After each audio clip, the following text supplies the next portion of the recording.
Mm-hmm. Okay, and we are coming live. Now it's live. Okay, hello everybody. Welcome to this session of PubMet 2020, where we are going to talk about SPARC Europe and EASE novelties and some other things as well. First of all, I would like to say hello to our presenters today and all our attendees who I will remind just to keep their microphones muted throughout the session and ask the questions in the Q&A section, because this will be the easiest way for us to see all these questions. And in the chat, they can just communicate among themselves, but not ask questions to the presenters. So also when asking questions, please make sure to write which presenter you would like to ask each question, because there are several speakers today. Now we have our next presenter, our dear professor of law, Romana Matanovac Vučković, who is an expert on intellectual property law and teaches copyright law and legislation. And today she's going to tell us something about the latest developments in about the new directive on copyright and how it affects open science. Romana, please go on. Hello, thank you very much for the invitation. I'm so proud to be here and virtually. I'm sorry not to be in Zadar, but I hope next year we will be all together in Zadar and enjoy the conference, but also the sun and the city. Today, as Zrinka announced, I would like to present some novelties which we have due to the directive on copyright in the digital single market, which entered into force last year. And now we have in all of the member states of the European Union the situation that the national laws need to be adapted for this directive, which means that the national laws have to be changed in order to implement the provisions of the directive on copyright in the digital single market. For the information, in Croatia, we decided to create a completely new copyright law, which is based, of course, on the old one, but due to the fact that the old one was several times amended and changed, now we decided to draft a completely new law, and this is a tremendous piece of work. But we managed to successfully finish the public consultation, even during the Corona lockdown. Now we had the change of the government. In fact, we had the elections, but the government remained the same, which is good for this copyright law, because the process can continue. And now we are in the procedure that means that the law will be in a couple of days sent for the to all governmental bodies to write their opinion about the particular provisions. So we will also in Croatia implement the provisions of this directive. You all might have noticed in the last couple of years that this directive was called controversial, and it was said that it will close the internet and bring the censorship, etc., etc. But as we can see, as the result, none of these challenges happened, but the process of the implementation of the provisions in member states is running smoothly. So, how does this directive affect open science? Namely, there is always a problem, as you might recall from Vanessa's presentation, but also you are all aware about the situation that copyright is right which has exclusivity, which means that according to the definition of copyright, in fact, the author is always in a position to allow or forbid the use of copyright work. Or when we are speaking about other subject matters of related rights, it is also the right owner who has the right to allow or forbid the use. I will speak about copyright because it can be used as a generic term. So, What is the problem with science, research, and education and copyright? Namely, the whole system of science and research and education tends to be open. It tends to use the results of scientific research of other people, the results of creative work of other people for creation of new achievements, for creation of new copyright works and other subject matters. And this is in contradiction with the exclusive rights deriving from copyright. And therefore, copyright tends to keep monopoly on the works and results of scientific research and creativity on the one hand side, and on the other hand side, the science, research, education ask for openness. And therefore, it is very important to find a good balance between copyright and this request for openness. And this directive, which now we are talking about, for digital single market, DSM means digital single market, it is even more complicated because now we have a new environment. Well, this is not that new, but in terms of law, it is rather new because the law is still not developed enough. So therefore, this new development, the new environment, requests some new positions between copyright on the one hand side and science and research and education on the other. And this balance is still not achieved, and the directive is one step towards that balance. This is the concept of open science. So it tends to use for free by not asking the copyright owner for the request, but to take the results of scientific research as they are given. It is very important to have access to scientific publication, to have access to knowledge, and also in education, in all schools, but not only for schools and universities, also for other types of education, long life education, for instance. It is also important to have access to knowledge and access to copyright protected material. So what is the answer for that balance in the directive? It brings new provisions which refer to three important issues. One of them is text and data. It is not data here in my presentation, there is a mistake.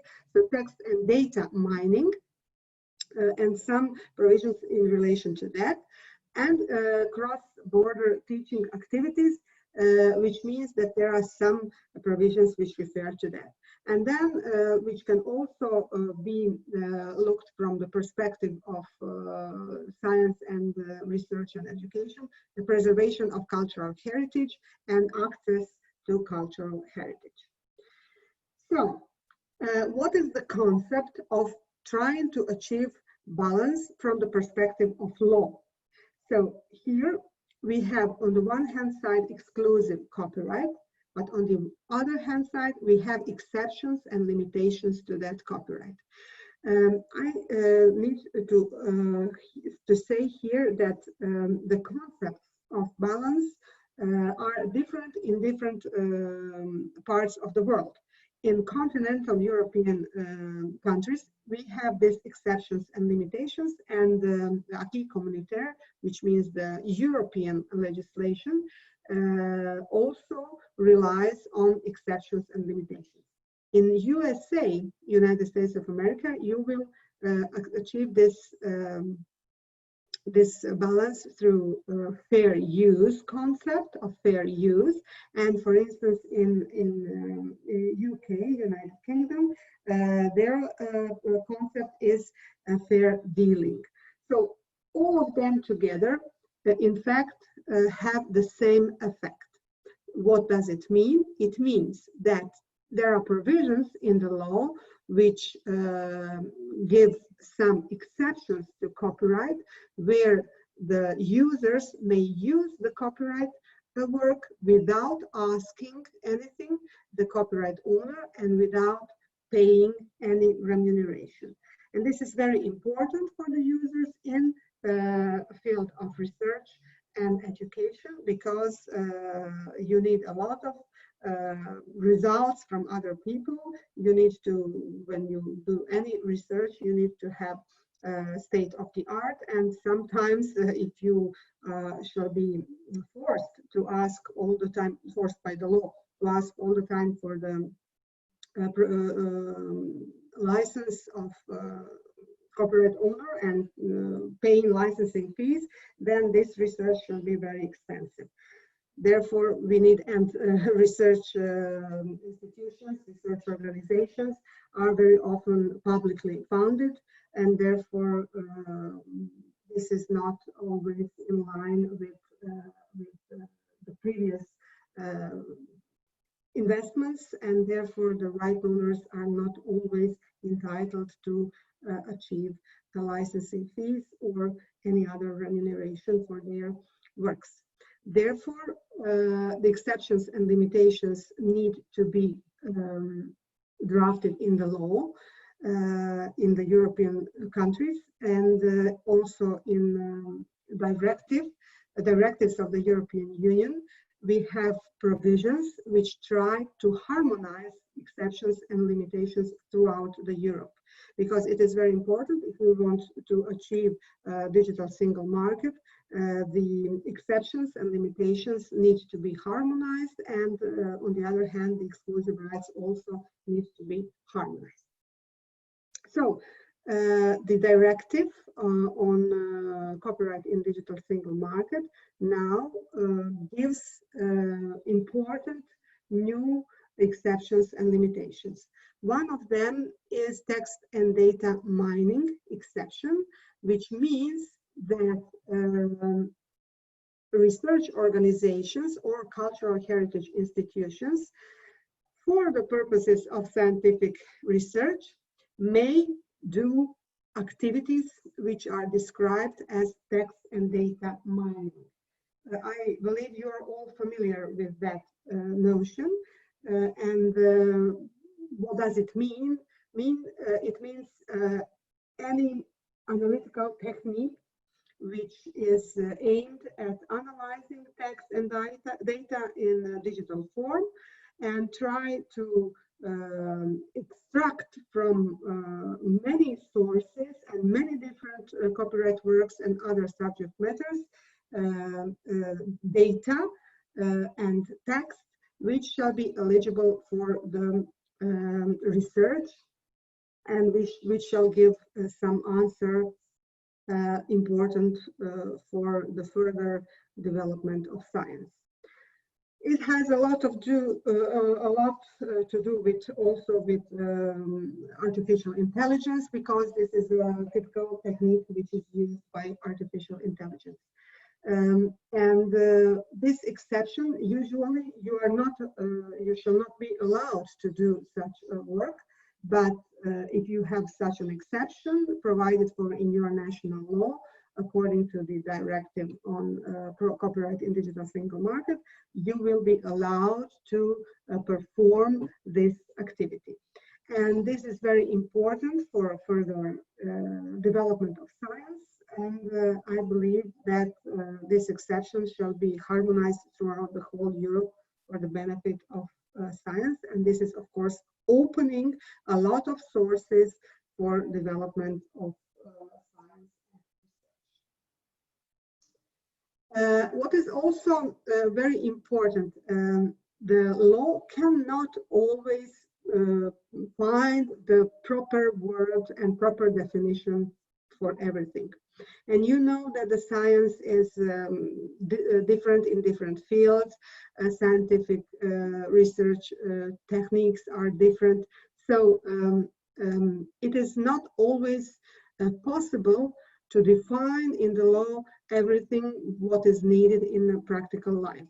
And therefore, the directive is encouraging right owners, but also research organizations and researchers to find the best possible practical way how to implement the legislative provisions into practical life.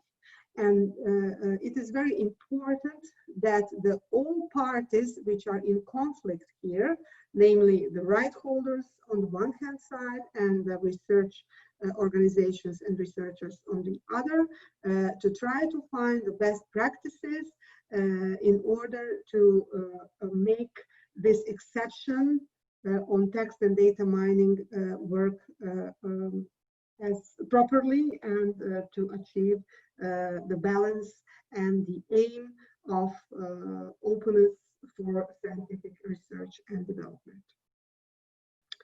Another part of this directive refers to cross-border teaching activities. Namely, we are all facing the situations where in present national laws, we don't have enough exceptions and limitations for using the copyright protected material in everyday teaching life. In all levels of education, and therefore there are provisions in directive which will more open the copyright material for use in education activities. And this is a very, very important exception, and it was awaited very intensively by all teachers and professors.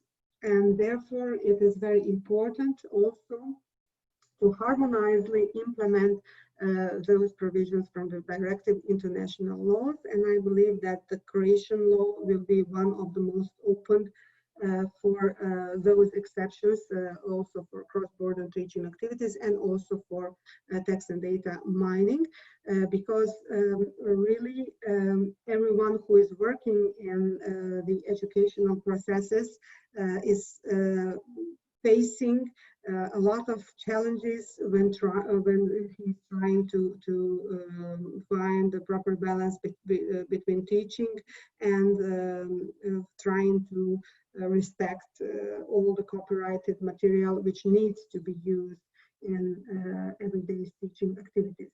And therefore we have here this exception which should empower the teaching institutions and teachers and professors to use more widely the copyright protected material for non-commercial purposes.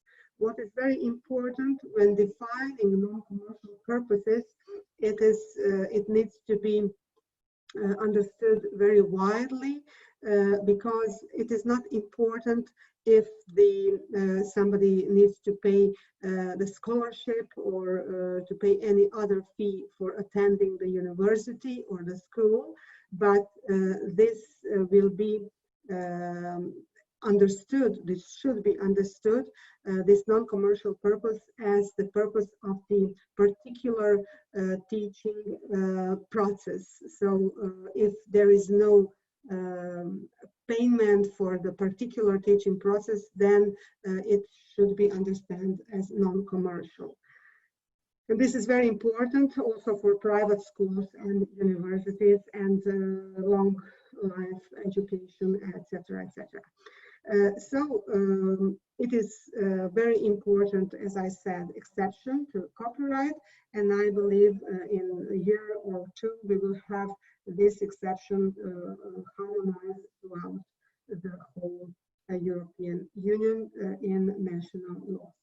There are many other things important for harmonizing copyright laws with respect to digital single market, but we don't have too much time, and I picked up those two which are the most important for open science and education in the European Union. So I believe my time is off, and here I'm now open for the questions and answers. Okay, thank you, Romana, very much. That was very interesting. So let's hope that the new copyright law will support open access, right? I have some questions here. One is it possible globally to put in balance publishers' business and researchers' needs to keep rights to provide openness? Once again, I was trying to stop share. I just a second.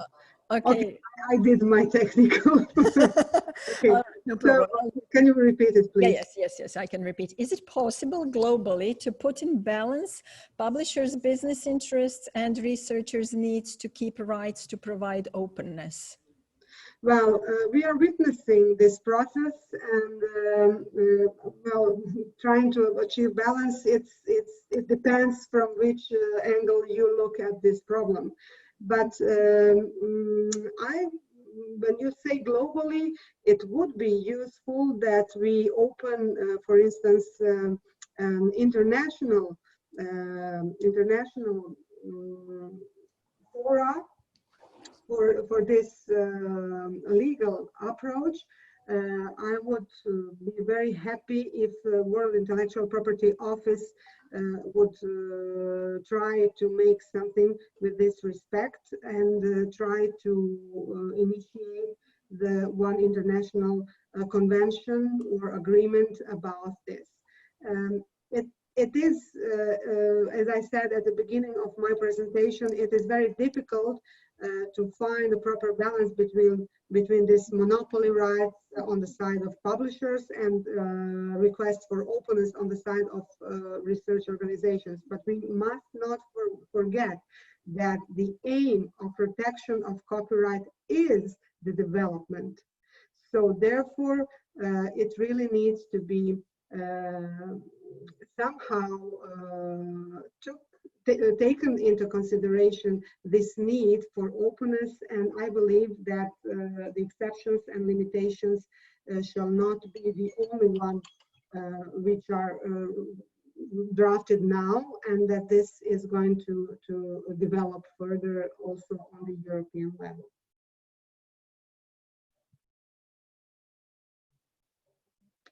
I cannot hear you, Zrinka. I cannot hear. We cannot hear you because you have to turn on.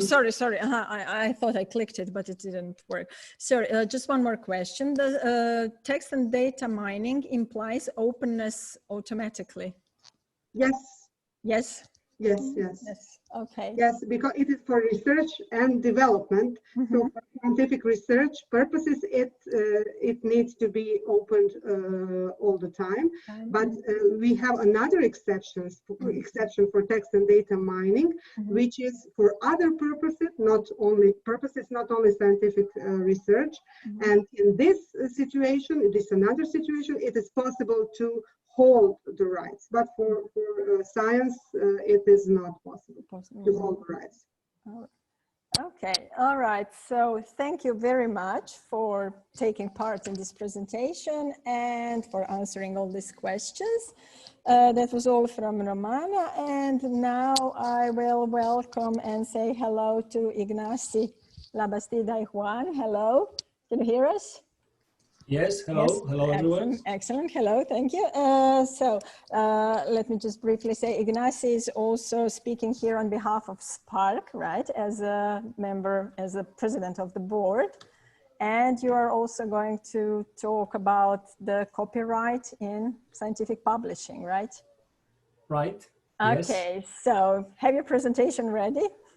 Yes, I have it. Okay, and then you can start. Thank you. Okay, thank you very much, Zrinka, for your introduction. And I'm happy again to be in this fantastic conference. I was in Zadar 2 years ago, also in a workshop organized by SPARC. I really enjoyed the conference, enjoyed the city, and enjoy all the people there. So this year we were looking forward to be in Zadar again, and due to the current situation, we can only be virtual, but I hope, as I see in some hashtags, we will see each other in Zadar next year. So what I'm going to present here is one of the works that Vanessa just mentioned in her initial presentation. And it's one work commissioned this year by SPARC Europe to a couple of librarians in the UK, that I'll mention their names late in the after in a few slides, because we were concerned about which are the policies in the publishers, especially related to copyright and licensing. As Vanessa already mentioned, we collaborate with the Coalition S, we work with other publishers, different stakeholders, and we've seen that especially funders are asking for some conditions to authors to mainly self-archive or publish openly, but we would like to understand which are the policies, what they are authors allowed to do according to the policies in the different journals. So the idea of this short talk that I'm going to give you now is to, oops, wait a moment. Okay. Is to explain a bit the aim of the work. What was the sample that we analyzed in this work? I would like to share with you the first findings, and I have to say again, and I remember Vanessa repeated many times that this is the first time we show these findings. And at the end, one of the goals of the work is to set, to provide some recommendations, and we set a few recommendations for different stakeholders, and due to the kind of conference we are here, mainly to address to publishers, I will discuss with you the recommendations addressed to publishers. And at the end, I will be happy to have an open discussion, especially to the recommendations with any of the attendees. So the aim of the work, why we did that, is because we wanted to identify the copyright and the licensing policies of the academic publishers. We know that when we talk about copyright and when we talk about copyright with the researchers, they are always say, well, this is too complicated, it's not clear. And we wanted to see if there was some kind of understanding in the publishers' websites, in the information that are provided to the authors, to see if it's understandable and what is the situation about the transfer of copyright, assignment of copyright, granting of copyright, etc. We would like to know which is the situation of the publishers according to the Plan S requirements. I will mention a bit the Plan S requirements, but we've seen that in next year, a group of funders will start to ask their grantees to publish or at least to disseminate the results in an open way. And there are a lot of requirements, and some of them are addressed to publishers. So we wanted to know how ready are the publishers in general to those requirements. And as I said before, one of the aim of the work was to provide this series of recommendations for several stakeholders, and especially, of course, to the publishers. And the recommendations were all aimed at enable the immediate open access, because it's one of the goals of Plan S to have immediate open access without no embargo at all. So, which are some of the current requirements that we wanted to confront with the different policies that are available with the publishers? Is the first one, and it's one of the key requirements in all the Plan S, is that authors or the institutions must retain copyright to their publications. So we wanted to know which journals, which publishers were ready for that. Another requirement is that the license to publish that are granted to a publisher must allow authors to make either the version of the record, so the final published version, or the author manuscript, that version that has been reviewed but has not the final layout. So these versions should be available under an open license in a repository, immediately an open publication. So which license? By default, CC BY, but there are some exceptions like CC BY ND. So we wanted to confront these requirements from Plan S in front of the current situation on the policies in the different publishers. So the work, as I said before, was commissioned to this couple of librarians, Jane Secker and Chris Morrison, in spring this year. And it was based, this research, on a design that was done by Brigitte Vezina, that was working together with us in SPARC, and now she moved to Creative Commons. The data that was gathered during the research was verified by the large legacy publishers. So once these researchers got all the information, the publishers were contacted and it was verified. We asked the publishers to verify the information, and 8 out of 10 answered back. The report, the final results, that is still in a draft stage, it's almost finished, but we're still having some reviews, has been already reviewed by Vanessa Proudman, by Bianca Kramer, a librarian from the Utrecht University, and Sally Ramsey, that currently works at Coalition S, and by myself.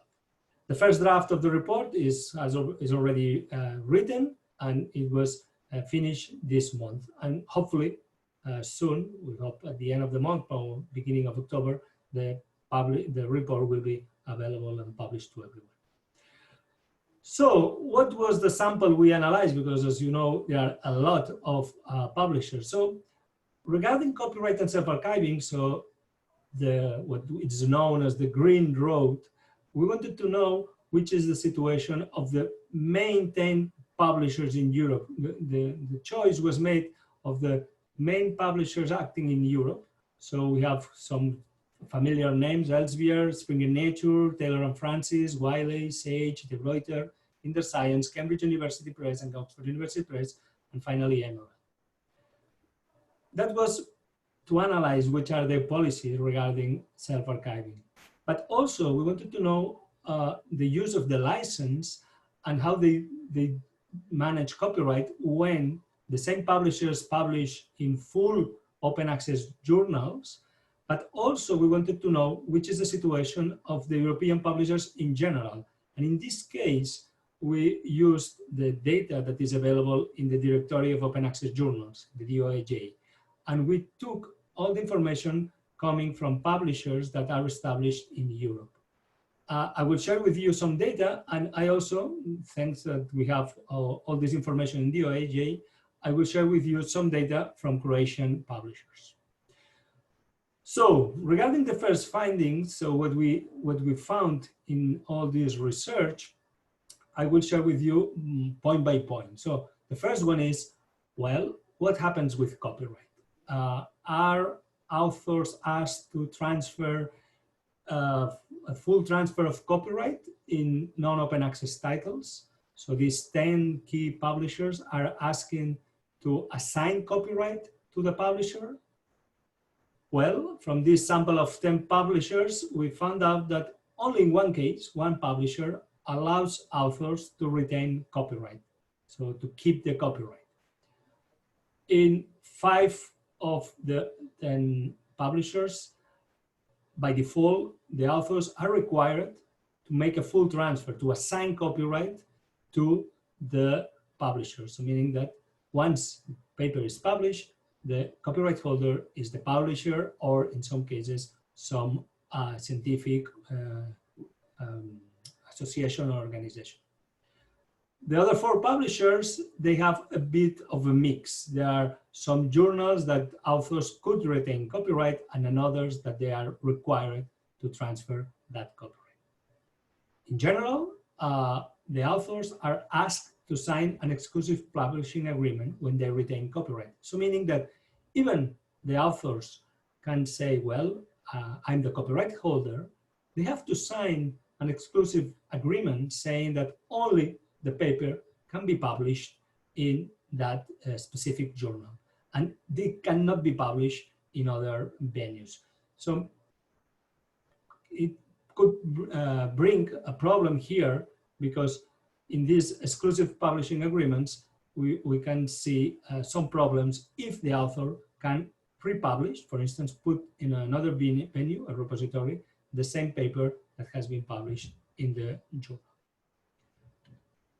Regarding self-archiving policies, we also asked about, or we also looked at the different embargo periods, because as I said before, the idea was to see which journals will, or which publishers are more restricted or less restricted on the point of the embargo periods.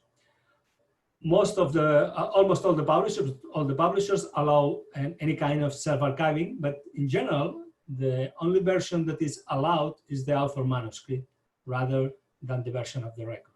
So the version that has been reviewed, but it's not the final published version in the final layout. Two publishers have mainly no embargo periods, so they allow an immediate deposit in public repositories. One publisher has no embargo period for social science and humanities. So if you publish in this set of journals, you are not required to establish any embargo period. The remainder publishers have embargo periods that can have a range from 6 to 33 months. So generally, the most common is 12, 18, 24 months, but the range could go from 6 to 36. The publishers, all the publishers have a lot of exceptions, so not all of them have set a unique default embargo period for all the portfolio of the journals. So we always have seen some journals in some publishers that usually have embargo periods that exceptionally they have no embargo periods. Looking at the licenses, because it was one of the requirements to have no embargo period and use a CC license, by default CC BY, we have found that 4 publishers allow the use of the license, again with the author manuscript and in some cases with embargo periods, but looking at the license that is allowed to be used in the repositories is not the CC BY that by default is required, for instance, by Plan S. Regarding the copyright and the publishing right retention, that was a concern that we wanted to see if when authors choose open access titles, they keep copyright and they keep these publishing rights, meaning that they can republish the papers anywhere. So all the publishers in the 10 main publishers will look then at the different portfolios of open access titles. All publishers mention that author retain copyright when publishing in open access titles. So Springer, Elsevier, Wiley, all these 10 that I mentioned before, they will tell you, yes, the author has not, is not required to transfer any kind of copyright. However, when we look at the publishing rights, we see that only one publisher states clearly that authors retain that right. 5 publishers do not mention anything about this point. And I could say maybe surprisingly, 4 publishers state that authors do not retain the right of publishing again. So I say surprisingly because it's if you publish with a CC BY license, for instance, it's understandable that anyone can republish that paper or that article in different venues. Regarding the different use of the license, we see that all 10 publishers have the choice of CC BY, but they are also providing different kind of licenses. And sometimes it gets confusion for authors to know which is the license they need to choose, or to understand which are the difference between one license and another. Sometimes CC BY is not the license provided by default, and sometimes some journals also provide different prices for different licenses. Regarding the DOJ, we took the sample of the different European journals that are collected in this directive, this directory of open access journals. We look at the sample. It's a sample. More than 7,000 journals are. We have information from the DOJ, and we looking at the copyright. We see that the answer is that almost around 60% give as an answer that the author holds copyright without restriction. However, 40% of the journals that are there in the directory say that authors do not hold copyright. There are a few, just a few, that have no information on this point. It's question that when a publisher wants to be part of the directory of an open access journal, want to put a journal in this directory, has to answer. The second question is, what about the publishing rights? Are authors allowed to retain publishing rights? And here the percentage goes lower. It's almost 45% of the journals that allow the author to retain this publishing right, meaning that they can republish without any restriction their papers. And on the other hand, almost 55% do not allow. Well, in fact, what we need is to have these 2 points together. And when we add the 2 questions together, we reduce the percentage to 40%. Only 40% of European journals that are open access and they are included in the directory of open access journals allow to hold copyright and retain publishing right to authors. Well, you see that almost 55% have restrictions in copyright and restrictions in publishing right.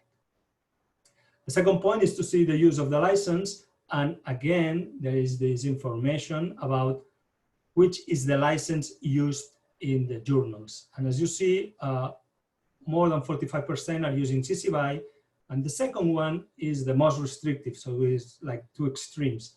The most open or the less restrictive CC BY. And the second one, the non-commercial, non-derivative, that it's more than 25%. Then there is all different choices of the license. And also there are some journals that they state that they have their own license. Well, it's important to see that because, as I said before, some of the funders require a specific license, one by default and some exceptions. And as you see here, the green ones were the ones that will be acceptable for Plan S. If we look at the Croatia sample, we found 122 journals in the directory of open access journals. We see that the percentages are similar at the percentage in general. So we see that almost 48% of the journals say that authors hold copyright. 42% will say that authors hold publishing rights, but only 41% have both copyright and publishing rights remaining with the authors. Looking at the licenses, well, it's similar also, the results with CC BY on the top and close CC BY NC ND. And again, the publisher, some 4 journals state that there are some license designed by their own publisher. So that is the results that we will share with all of you once the report is finished. The data will be available, will be a link, and you could also check all that information. And things that we have seen, for instance, is that some journals have more than one license, and sometimes in the directory of open access journals, the license is the most restrictive. So it's something that probably we could improve, and then to get more better information, or even get more information about the use of CC BY license that sometimes is hidden because the information is only the most restrictive license. Well, with all the results we analyzed, we made some conclusions, and we decided to provide a set of recommendations. We thought that the recommendations should be addressed not only to publishers. We thought that it would be interesting to send in recommendations for funders, especially to think about how to align the funders' policies with the needs of the authors, the requirements of the publishers, the situation in the research institutions. So we have drafted some recommendations with funders. We also have recommendations for research institutions and libraries, of course, especially on trying to help authors to understand copyright, to understand the requirements of the funders, to understand the publishers' policies, and to provide kind of trainings, leaflets, and anything that is needed for authors. And at the end, also some recommendations for authors to understand what they have to do with the different policies, publishers, funders, institutions, but also what are the choices and the consequences of these choices. So to finalize, I would like to share with you some of the recommendations addressed to the publishers.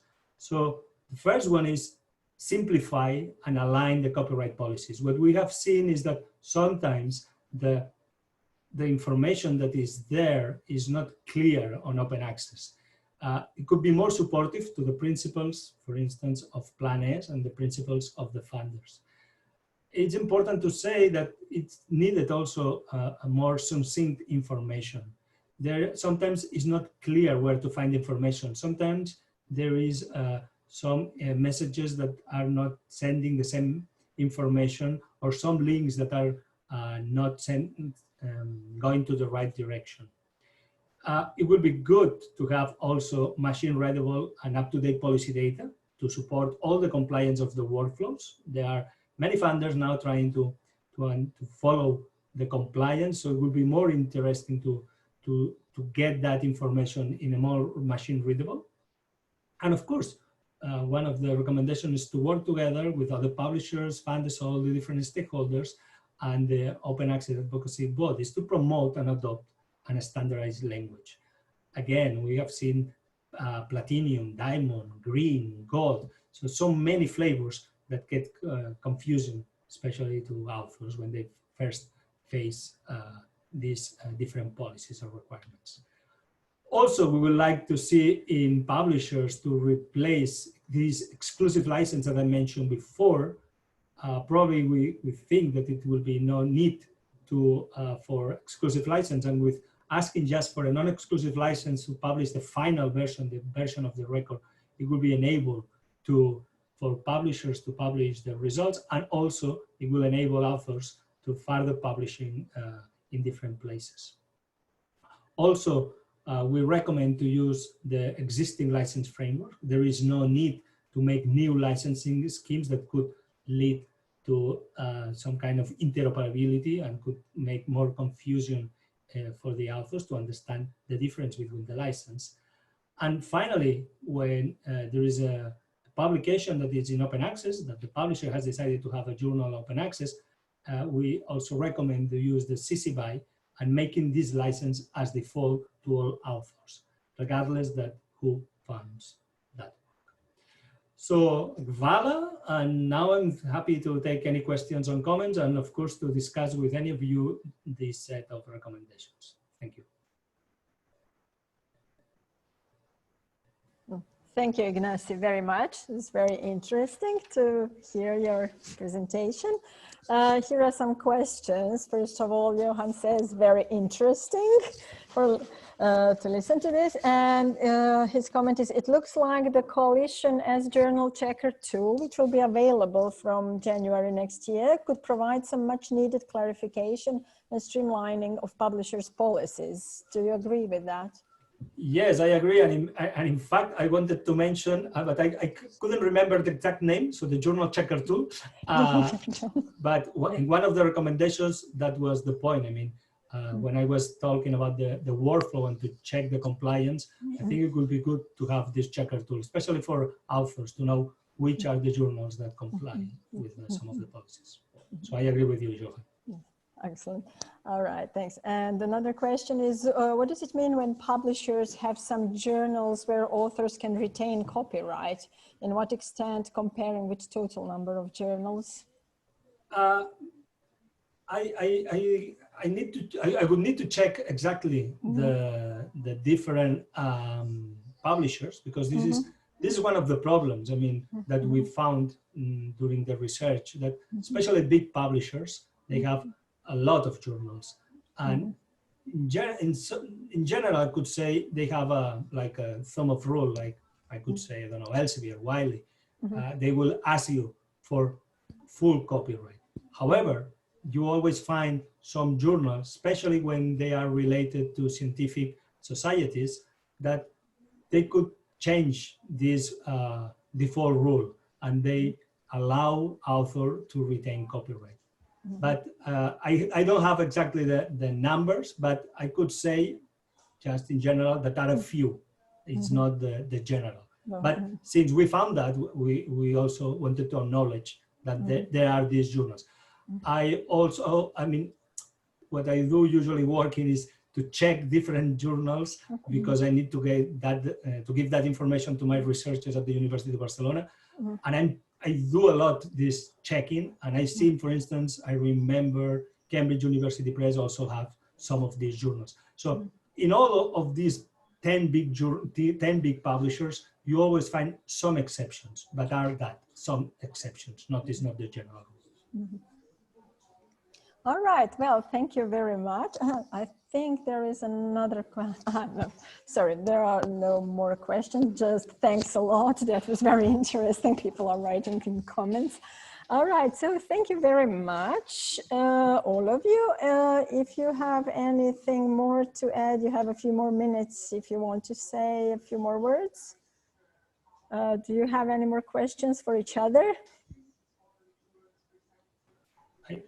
I don't know if Vanessa wants to add something about the report, or if there is some kind of planning there is a date, because I just said the end of September, beginning of October, but I don't know if you have planned any date. So I think we're going to be, we've had some feedback also from Coalition S on the report, which we are going to be looking at on Friday. And talking more with them soon also. So I'm keeping my fingers crossed that we manage it for the end of this month, and if not, it's early October. So we're really looking forward to sharing this work. It is capturing one moment in time, and we know that there are changes going on, and publishers are adjusting their policies and are so moving, I think, in the right direction.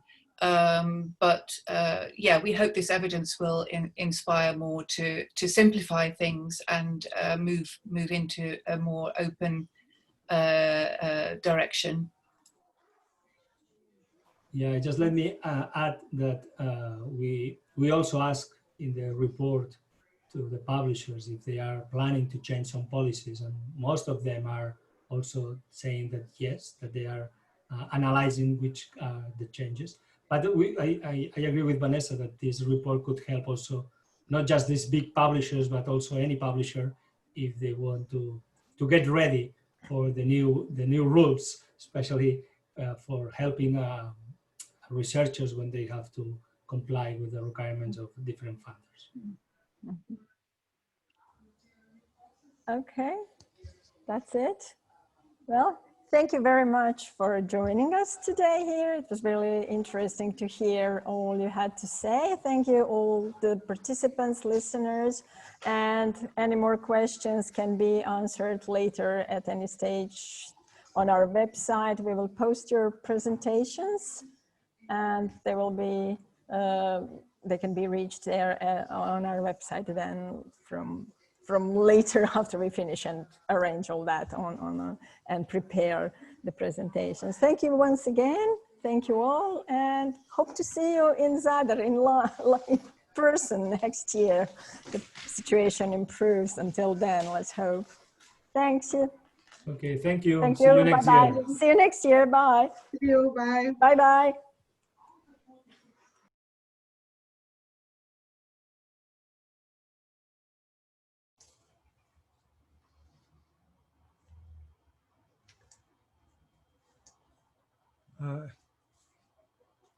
Hello, everybody. I've been invited to. Hello. Hello. Hello. Hi. Hello. Hi. Am I doing my my ease presentation straight away? Straight away. Sure. Let me just consult with the team. Okay, just a moment, please. Thank.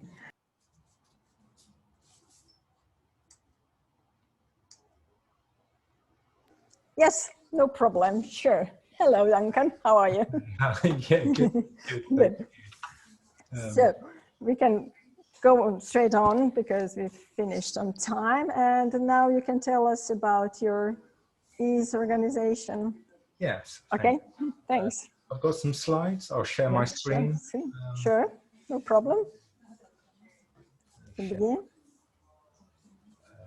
My application. Okay. Okay, it's fine. Thanks.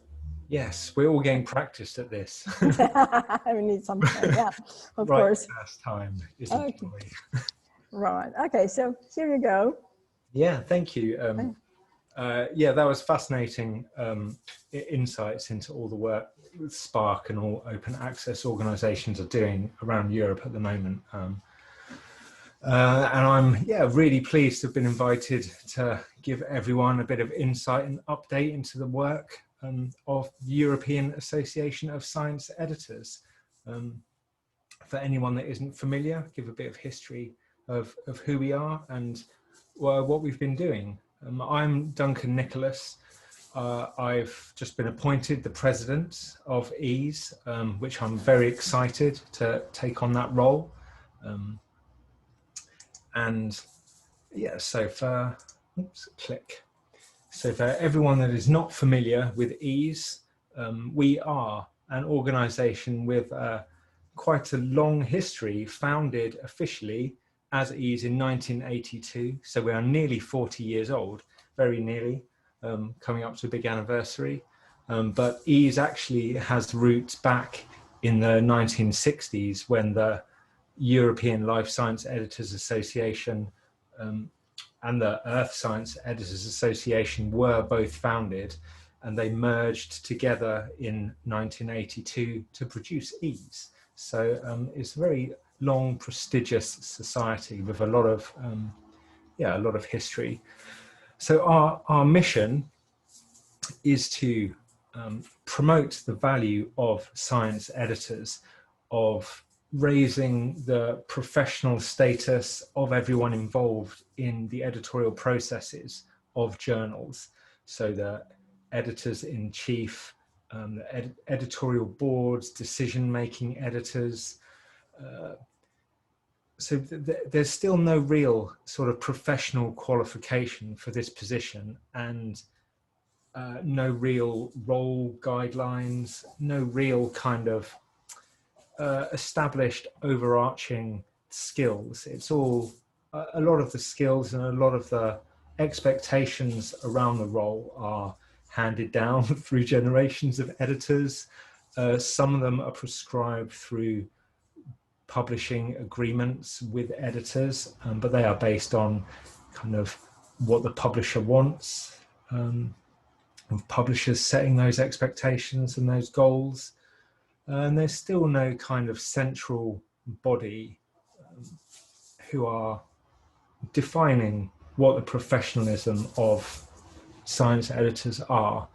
So EASE, that's certainly one of the key things that EASE is doing and developing, resources, collaborative network of individuals that can exchange these kind of standards and expectations, experiences and best practices. So we are promoting the value of science editors, improving global standards, raising the profile of individuals and the profession as a whole. So our community is currently almost 500 members across 51 different countries around the world. And the association is named the European Association of Science Editors because that's where it was formed from the two previous European organizations. That's where our base is. That tends to be where the president is based. However, we are a global organization, and we have a lot of groups and activity all around the world. We have regional chapters based in South America, in Peru, in Mexico, in Vietnam. We have our most recent chapter that was just launched. And these are communities of editors that have grouped together to make use of EASE resources and extend the membership, extend the range of kind of member benefits and that kind of professional community network through different communities around the world. We also have around kind of Europe's sister societies and affiliations with lots of, or with these translation, technical, copy editing societies, with similar goals in those kind of professional areas. In terms of our resources, of the kind of tangible items and things that we give to our members, or that we're making available to the public, we have a range of guidelines. The most popular of these are the guidelines for authors, translators of scientific articles. These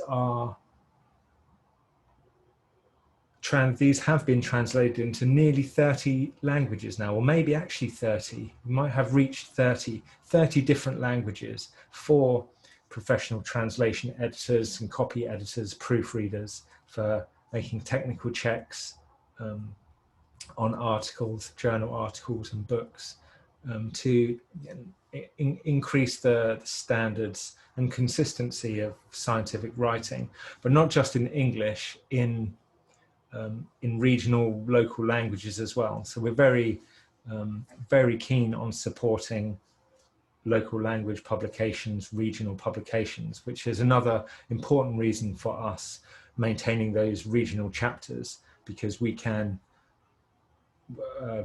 develop these resources as a central body, and then our regional chapters translate them into local languages. So we're supporting, the goal is to support sustainability and kind of local cultures, local research organizations through that means.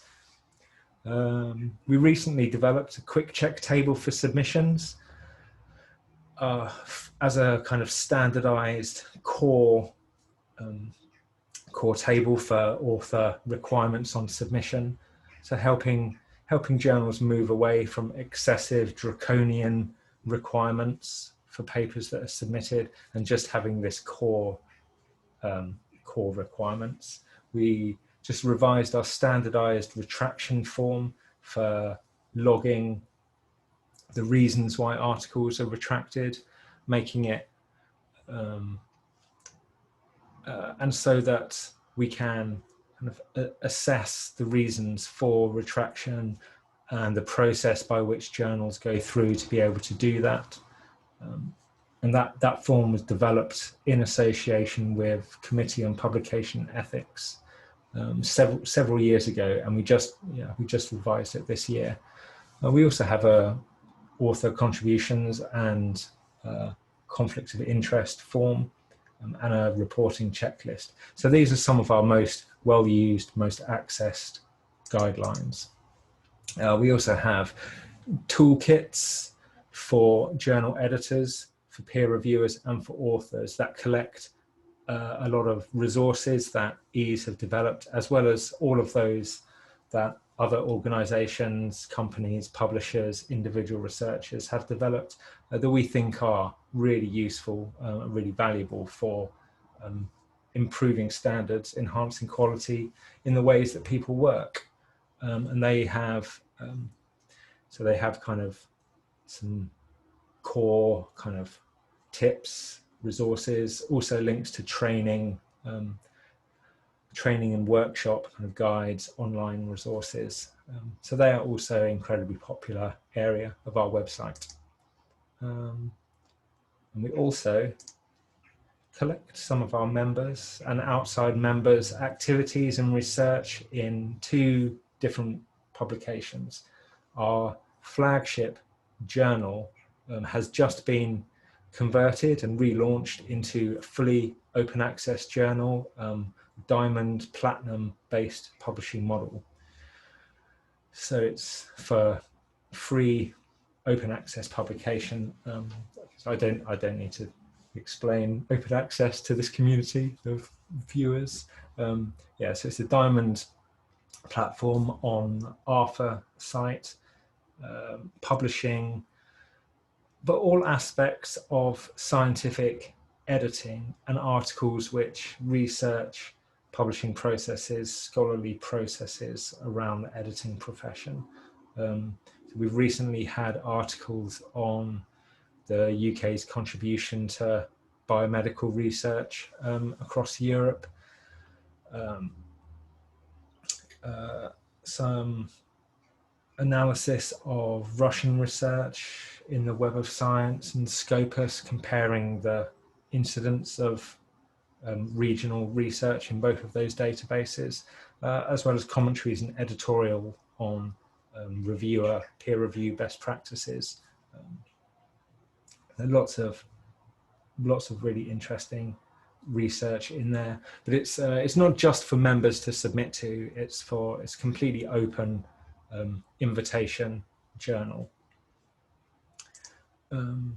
However, we do have a members only publication, which we relaunched this year. When we made our journal open access, we kept a print portion of what used to be part of the journal. We separated them, keeping this as a member benefit to communicate the less kind of research intensive publications that people really enjoy reading and enjoy receiving.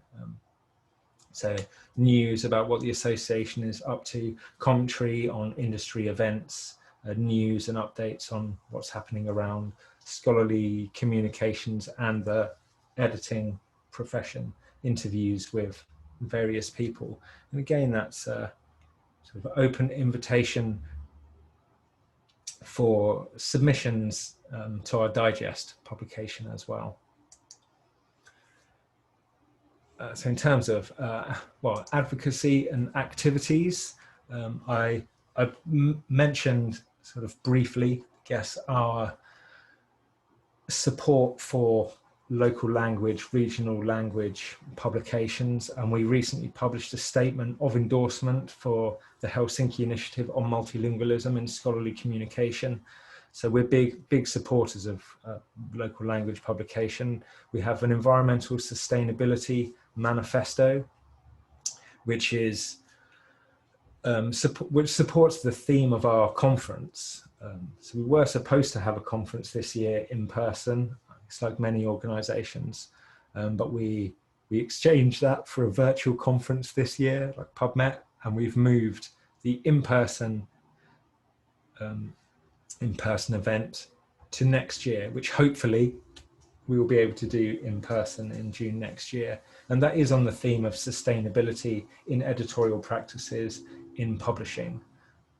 So we have that manifesto. I'm also kind of in the wake of COVID and the effects of COVID on publication practices, on the changes to submission procedures, acceptance procedures. We released a statement on maintaining quality standards and having oversight on quality standards in the context of the number of submissions and the volume of papers that people have been receiving of COVID research, in terms of trying to get it published quickly, but at the same time managing the quality and still having some kind of editorial checks and scientific and checks into the scientific rigor in the ways in which the research was being conducted, or the conclusions and recommendations in that research. Yeah, so that's on that. And we have several other statements and things as well that are all available in our website. Most notable of our kind of groups and community work and our guidelines that we have published are the Sex and Gender Equity and Research Guidelines, or the SAGE guidelines.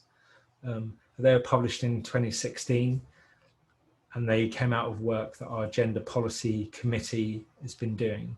And they've been adopted by journals and publishers all around the world, incorporated into training practices of how to collect data, how to report on data, including making sure that research addresses sex and gender in the way it is reported, because of some key and important differences that may or may not exist with various in various fields and various implications that sex and gender have for conclusions of research. So that's been a huge success, very impactful and very relevant, and continue to be relevant. So I guess segueing from that, we do have a lot of from our journal, from reports, the results of research projects that EASE Council and EASE members on a broader scale have been involved in. These are a few things that we are currently undertaking. We are about to launch a survey into language and writing quality, editing processes, how well integrated language editing is in journals processes, which stages it's asked for, and various other aspects. So we'll be contacting our members and contacting journal editors and editing communities with that survey very soon. And we've also recently been involved in supporting and contributing to research and usage variation in academic English terms and phrases, how consistently they're used. And the first phases of a US-based training program that's being developed, and the first phase of that addressed predatory publishing. So we contributed several interviews towards that.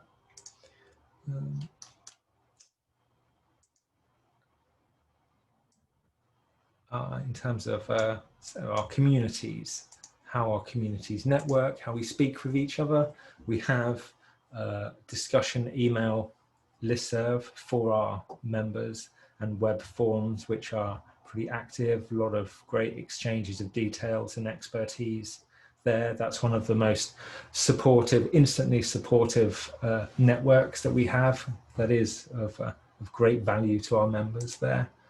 And we also have social networks.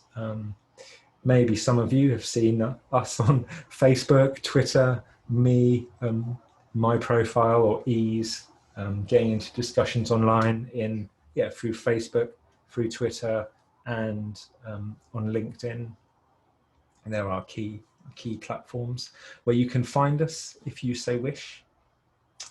And lastly, I mentioned briefly our conferences. We just had a virtual conference, which was hugely successful, really enjoyable. That was excellent. And in June next year, we hope to be hosting our conference in Valencia in Spain on sustainability, diversity in research, and the role that editors and science editors of all different roles in the process can contribute to sustainable research, sustainable editorial practices, sustainable publishing models, of which kind of open access and pricing, accessibility is going to play a key part. So that's the end of my very brief whirlwind introduction and tour of the European Association of Science Editors and what we've been doing.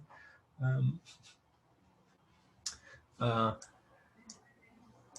that's if anyone has any questions, feel free to ask. Okay, thank you very much, Duncan, for this presentation. Yes, there are a few questions.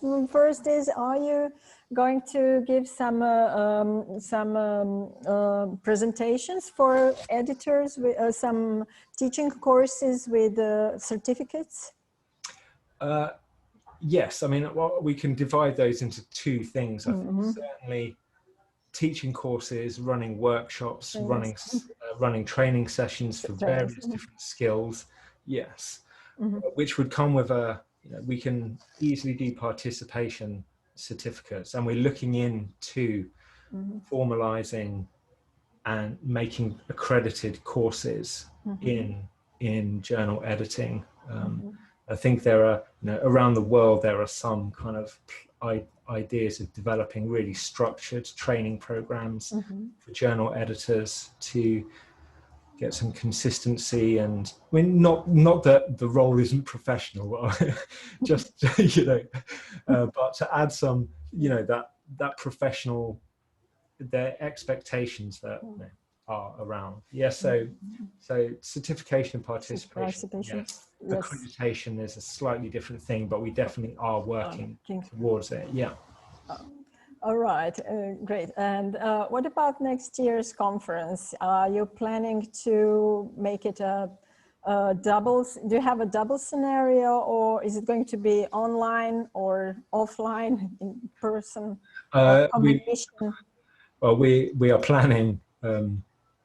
planning for it to be in person, and hopefully we're broadcasting online as much as possible. Should everything go wrong, or maintain being wrong, let's hope not. Then we should do it. We should do it online again. So we can keep in touch and exchange experiences and plan for next year. I mean, the theme of the conference itself, sustainability, lends itself to, an online environment anyway, because that kind of accessibility and reduction of environmental costs and financial costs. So being online answers a lot of those questions anyway, but meeting up in person is, it's an important thing. That absolutely. Definitely, I think we're all starting to miss it now, even if we enjoyed it at the start. And we're not giving up, and because this is an open access anyway, so we have to be accessible, even if it's online and not in person. Right. So okay, so we'll exchange experiences throughout the year, keep in touch, and see how it goes, right? Absolutely. Yeah. All right. So thank you very much one more time. It was really interesting. I hope you have, your presentation has motivated some of our listeners to join EASE if they aren't members already. I hope so, because and nobody left, which is fantastic. Nobody left. That's right. They stayed until the end. Okay. So thank you all the presenters one more time, and all the listeners who been with us patiently all this time. So hello, goodbye, and thank you very much. Until next year. Until tomorrow first.